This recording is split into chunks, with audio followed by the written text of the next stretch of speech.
Paz do Senhor Jesus, bom dia. Uma vez mais, as misericórdias do Senhor já se renovaram sobre a minha e a tua história. É bem verdade que o Senhor renovar o nosso fôlego já nos dá motivos o suficientes para adorar, para exaltar e engrandecer o nome dEle. Eu estou bem, estou feliz com o Senhor, porque mesmo em meio às adversidades eu tenho visto o cuidado dEle, o apelo, o zelo que Ele tem pela minha história e tem cuidado de todas as coisas. E você, como está? Você já louvou a Deus nessa madrugada pelo dom da vida, pelo cuidado que Ele tem contigo também? Vamos adorar, vamos exaltar e edificar o único que é digno de honra, de glória e de toda exaltação. É bem verdade que porque Ele vive, nós podemos crer que o amanhã é real e que o choro pode até ter durado essa noite inteira, mas ao romper da aurora, Ele ainda nos revelará a felicidade que só o Espírito dele pode trazer. Irmãos, esse dia eu trabalhei com o meu coração incendiado por uma palavra. Fui buscar o Senhor em oração agora à noite e essa palavra ardeu mais forte ainda. E eu gostaria muito de dividir ela com você. Se você ainda não é inscrito no canal, vai lá, curte, compartilha, deixa seu like, comenta os vídeos e me ajuda a edificar o reino também. Amém? Que Deus vos abençoe. Vamos edificar juntos? A palavra que o Senhor hoje coloca em meu coração está no primeiro livro de Reis, capítulo de número 16, verso de número 7, que diz assim: Mas, passados dias, a torrente secou, porque não chovia sobre a terra. Quem é que nunca ouviu falar do profeta Elias? É interessante que nós todos ouvimos muito falar de Elias. Quem é que não sabe que Elias foi aquele que escolheu o moço Eliseu, que pediu porção dobrada?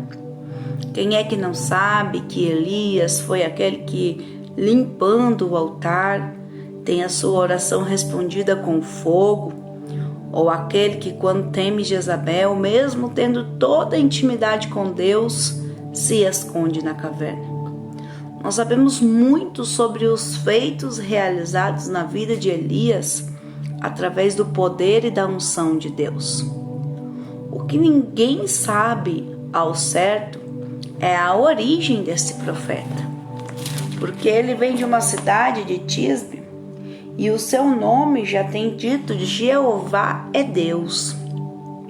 Possivelmente Elias tenha crescido ou sido ensinado o caminho do Senhor desde sua infância. No entanto, ninguém conhece a sua história ou vida pregressa.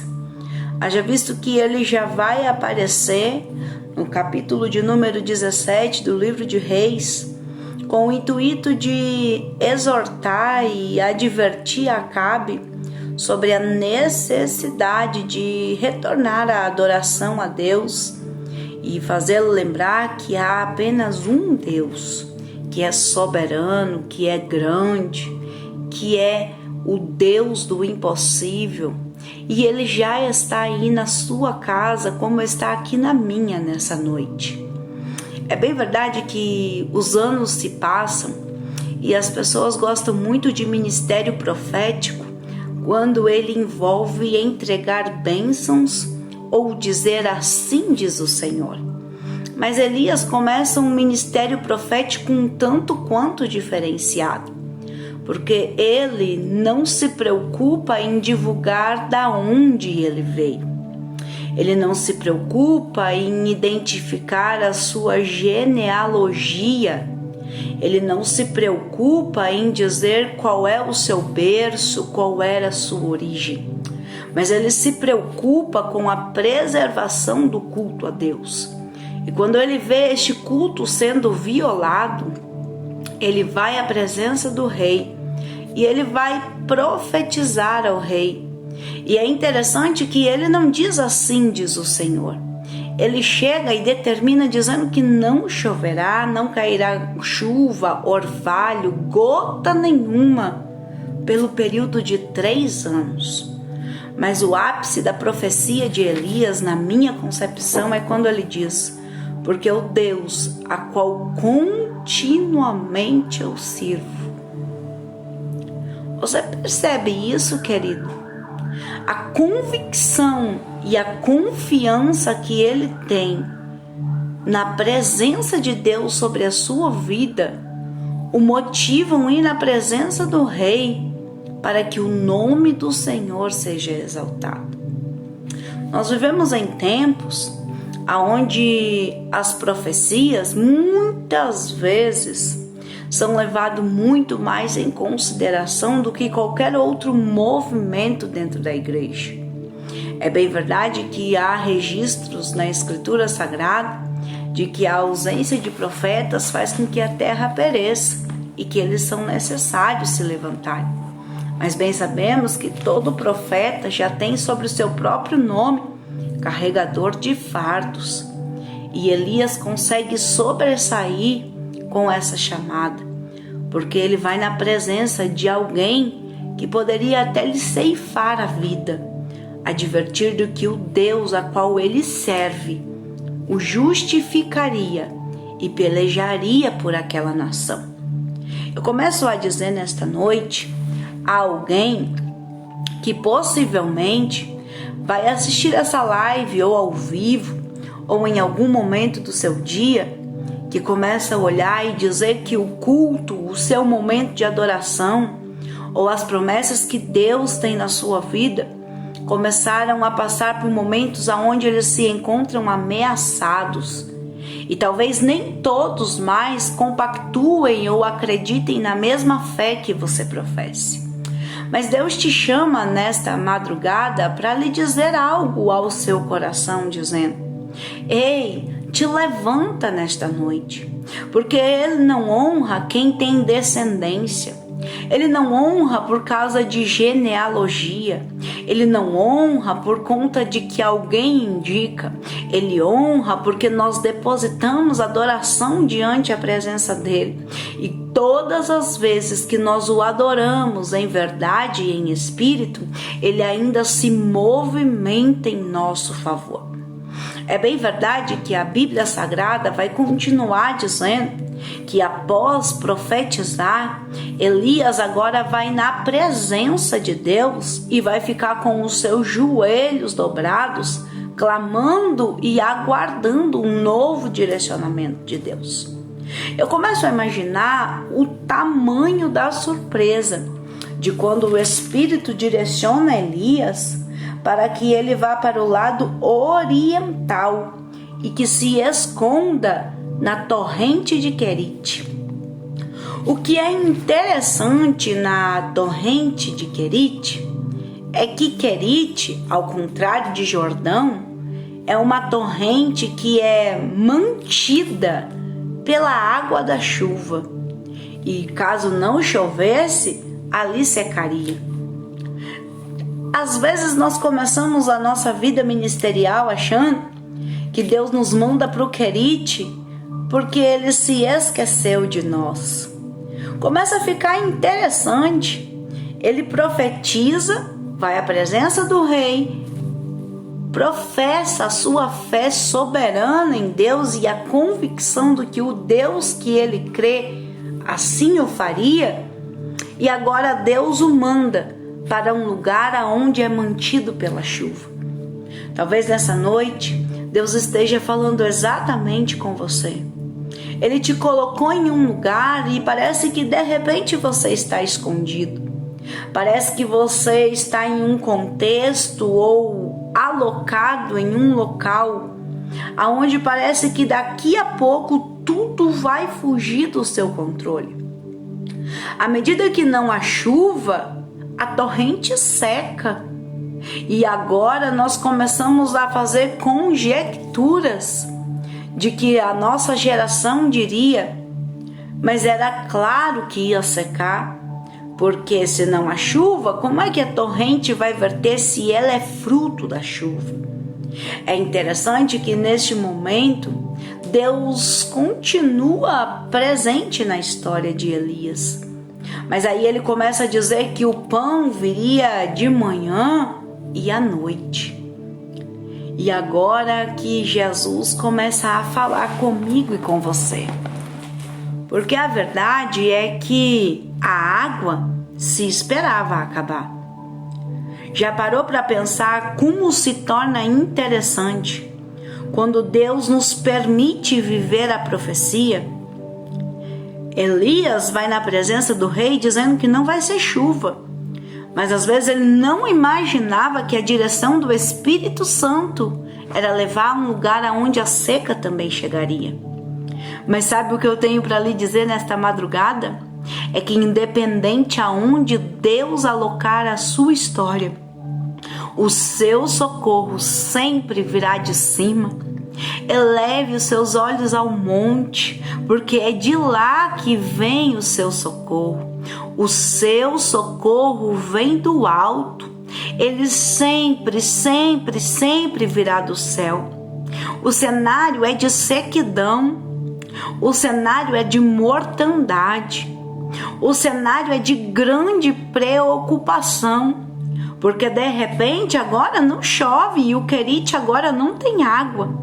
Talvez agora alguém está vendo a torrente da casa secar e está pensando, e agora, irmã Verônica, o que é que eu vou fazer? Aí o Senhor diz, atente, eu já mandei o pão, a carne. Ela está indo com porções fracionadas. Não foi na quantidade que você esperava, mas eu não deixei lhe faltar um dia sequer. Ela foi de manhã e voltou à noite. Os corvos te levaram. Ei, eu quero profetizar na vida de alguém nesta madrugada e dizer para você, o Senhor sabe aonde é a sua moradia. Ele sabe qual é o socorro que você precisa nessa madrugada. Não inquiete nem turbe o seu coração. Creia em Deus, somente creia, porque Ele sabe das suas necessidades. E agora é interessante que de repente, agora além da torrente secar, Deus agora direciona Elias à viúva de Sarepta. É interessante que de repente, quando no meio do deserto ou no meio do vale, Deus diz que vai nos mandar um recurso, um socorro, nós já íamos começar a pensar numa viúva com uma casa enorme, uma viúva que pudesse nos subsidiar, nos alimentar por muito tempo. Mas aí Deus é Deus de surpresa. E Ele leva Elias em uma casa onde só tem um bocado de trigo e azeite. E a expectativa daquela viúva é dizer que depois que ela fizesse aquele pão, com certeza eles morreriam. Talvez nesta noite o Senhor esteja falando com alguém que acha que está diante da última alternativa, do último recurso, e parece que a próxima palavra a ser proferida sobre a sua casa e sobre a sua história é a palavra de morte, de fim, que tudo vai acabar. Só que o Senhor está dizendo, ei, eu lhe deixo o meu poder, aleluias, eu vos dou este poder, essa autoridade, porque você é filho de um Deus vivo. E Ele vai continuar nos evangelhos dizendo, tudo que pedires crendo, você receberá. Quando bater, Ele abre. Quando busca, encontra. Quando procura, acha. Mas o segredo sempre será buscar de todo o coração. É bem verdade que agora aquela viúva é desafiada a dar o pão primeiro ao profeta e depois alimentar-se com o filho. E a Bíblia vai dizer que assim ela o faz. Mas sabe qual é o segredo? É o que o escritor ao livro dos Hebreus diz no capítulo 10. A nossa obediência vai sempre nos levar a promessas e cumprimentos dela. Qual é a promessa? Que o trigo não acabaria. Qual é a promessa? Que não faltaria azeite. Qual era a promessa? De que nada teria falta. Mas qual era o sinal da obediência? Era ofertar o primeiro. Muitas vezes nós estamos deixando de viver a promessa que Deus tem na nossa vida. Não é porque Ele esqueceu de nós, não. É porque muitas vezes, quando o critério da obediência requer renúncia nossa, nós acabamos pulando para a próxima fase.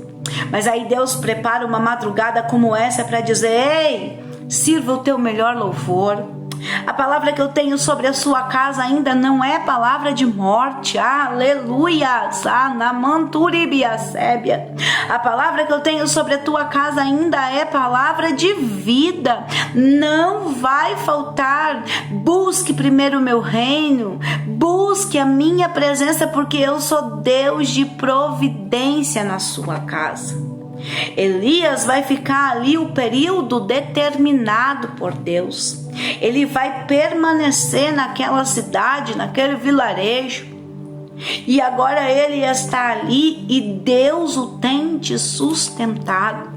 Eu falo com alguém nesta madrugada que tem se sentido escondido, que por mais que não falte nada, por mais que nada tenha faltado sobre a sua mesa, parece que você está num esconderijo eterno e que todo mundo resolveu esquecer justo da sua história. Que interessante. Sabe o que é mais interessante? É que a Bíblia Sagrada vai nos relatar dizendo que se passam os 3 anos profetizados e agora Deus avisa e sinaliza de que é momento de que Elias volte à presença do rei. Quando ele encontra Obadias, o mordomo de Jezabel, agora Obadias, aquele que temia ao Senhor, que havia alimentado profetas com pão, porque o temor de Deus era tão grande, vai se encontrar com Elias. E o que me chama a atenção é o cuidado desse Deus. Talvez Elias estivesse como você nessa noite, que se levantou sem ter genealogia, que obedeceu porque tinha convicção do Deus que te usava e falava com você. Quem sabe você já viu as torrentes secarem na sua história, e ainda que o corvo viesse toda manhã e fim de tarde, de repente parece que as forças começaram a acabar e você tem começado a clamar para Deus: para onde eu deveria ir? E quando você pensa que todo recurso agora vai vir ao teu refrigério da alma, você é convidado uma vez mais a ser profeta, de dizer que o azeite não acabará e nem o trigo. E aí de repente a gente começa a pensar: eu sou usado para entregar o recado que eu gostaria de receber. Eu sou usado para ofertar aquilo que eu gostaria de ganhar. Às vezes dá a impressão de que Deus perdeu o controle das nossas promessas. Só que aí Obadias, no capítulo 18, nos responde o que era o plano de Deus. Quando ele diz no verso 10 assim: tão certo como vive o Senhor teu Deus, não houve nação, nem reino, aonde o meu Senhor não mandasse homens à tua procura, e dizendo eles: aqui não está, fazia jurar aquele reino e aquela nação que não te haviam achado. Aleluias! Conseguiu entender agora? O Senhor está te escondendo. Ei, Sidom era a terra onde o pai de Jezabel tinha todo o poder. Mas Sarepta foi o único lugar da terra aonde Acabe não o procurou. Você prestou atenção que não houve reino e nem cidade aonde eles não foram? E era tão cerrada a busca pela vida de Elias, que quando eles eram indagados, eles tinham que jurar pelo reino que não o haviam encontrado. Talvez no processo aonde Deus tem te escondido, você só tenha visto as adversidades. Mas o Senhor me levanta nessa madrugada para dizer que Ele está te escondendo e que é para você ficar tranquilo, porque está chegando o tempo aonde Ele vai lhe anunciar. Mas descansa no Senhor, porque ainda que a torrente seque, os corvos vêm e te trazem o pão e a carne. Ainda que o cenário pareça que perdeu o controle, Ele ainda te faz profeta onde alguém ainda pareça ser menor e mais fraco que você. Ainda que tudo pareça fora do controle e você nem entenda porque é que o Espírito de Deus te insiste em levar em terras, em lugares aonde você acha que nem teria sentido. Ele está dizendo: eu conduzo os teus passos, eu te escondo dos adversários, eu escondo você daqueles que pelejam contra ti, eu te preservo de perseguições e mostro através da sua história que eu sou Deus de detalhes. Aleluias! Você consegue ver esse Deus cuidando de você nessa noite? Dizendo: não é tempo de você parar, é tempo de você ser profeta na presença de Acabe, é tempo de você viver da dependência de Deus na torrente, é tempo de você levantar viúvas que perderam a esperança, mas você tem palavra de vida. Aleluias! Ei, pode ser que muitas pessoas estejam te procurando, aleluias, com o intuito de calar a sua voz, com o intuito, quem sabe, de dizer que a sua chamada agora é findada. Mas o Senhor vai dizer para você: você não sairá um dia antes e nem depois do tempo que Ele tem determinado. E quando o tempo dele chega, alguém ainda testifica dizendo: ei, nós te procuramos em todos os lugares. Procuraram para matar, procuraram para calar, procuraram para interromper ministério, procuraram para interromper sonhos. Só que o Senhor está dizendo: ninguém toca em quem eu protejo, ninguém mexe por aqueles que eu pelejo. Aleluias! E a sua casa é o alvo do Senhor nesta madrugada. Ele está dizendo ao meu coração nessa tarde: o dia inteiro Ele ardeu no meu peito, dizendo: ei, aleluias. Ele não, oh, aleluias. Ele não te chamou por conta da tua genealogia, não. Ele te chamou porque você ainda tem fôlego de vida e porque Ele conhece as tuas horas de secreto. E uma grande feita Ele tem através de você. Não temas o homem, é tempo de se levantar. Ei, nós já temos muitos que estão entregando chave de casa, de carro. Nós já temos muitos que perderam o foco e não é tempo de nós pararmos para ficarmos discutindo sobre quem perdeu o rumo. É tempo de nós adorarmos, exaltarmos e viver o sobrenatural. A água secaria, a água aconteceria de acabar, sem chuva, sem torrente, mas o pão e a carne é o sobrenatural. Sabe o que Deus manda eu profetizar sobre a sua vida nesta noite? Ei, o que todo mundo espera, nós também passaremos. Mas sabe qual é a nossa diferença? É que Deus nos chamou para viver o sobrenatural. E o sobrenatural dele vem de cima, vem do alto e está chegando na sua casa nessa madrugada, se você crê. Aleluias! Ei, profetiza em Serepta, profetiza lá, porque você é o canal de Deus a quem está desanimado nessa madrugada. E um dia, não muitos além desse, você vai entender porque o Senhor esconde. Você vai entender que o esconderijo do Altíssimo sempre foi o lugar mais seguro, porque Ele é dono de todas as coisas.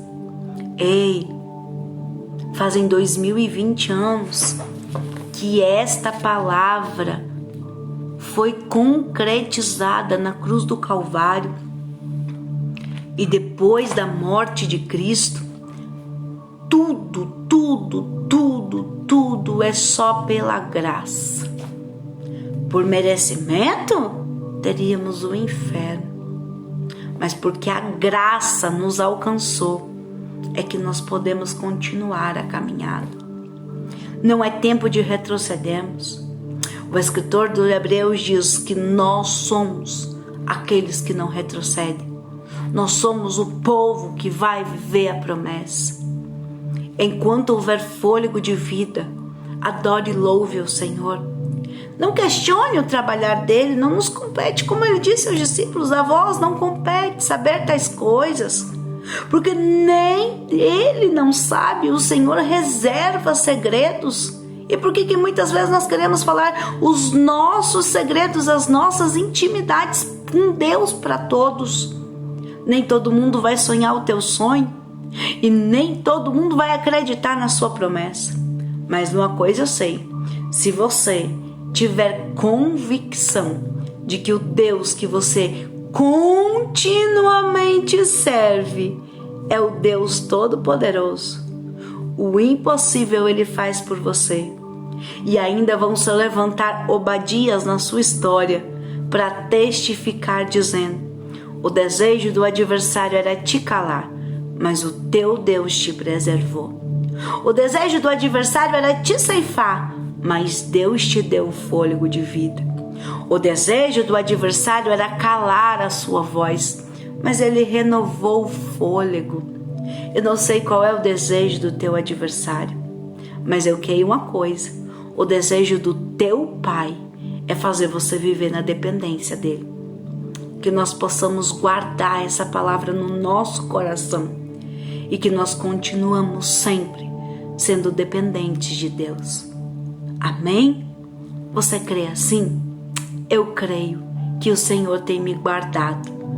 Eu creio que Ele tem me escondido, porque Ele é Deus quem cuida de mim. Amém? Oremos.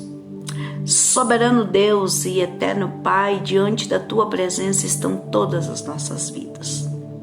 Pai, é bem verdade, Senhor, que genealogicamente, Pai, nós não seríamos a Tua escolha, Pai. Pai querido, se olharmos de muitos o berço e a descendência, provavelmente nós protagonizaríamos o último lugar da fila dos escolhidos. Mas porque a Tua graça e misericórdia nos alcançou, nós agora podemos adorar, exaltar e engrandecer o Teu nome e lhe chamar de Pai. Senhor, os discípulos certa feita lhe perguntaram como deveriam orar. E o Senhor disse: quando orardes, dizei Pai Nosso. Senhor, quando nós falamos de Pai, a Bíblia Sagrada nos traz muitas histórias dizendo: se o homem que é mau dá coisas boas aos seus filhos, quanto mais o teu Pai. O nosso Pai está aqui nessa noite. O nosso Pai está visitando a tua casa, está fortalecendo a tua estrutura. Aleluias. Pai nosso, o Senhor é o nosso Pai. O Senhor é o socorro presente no dia da nossa angústia. Operando o Senhor, quem é que pedirá? Todas as coisas cooperam para o bem daqueles que o temem. O Senhor é fôlego para o cansado. O Senhor é ânimo para o triste. O Senhor é luz para quem está nas trevas. O Senhor é refrigério para o que está afadigado.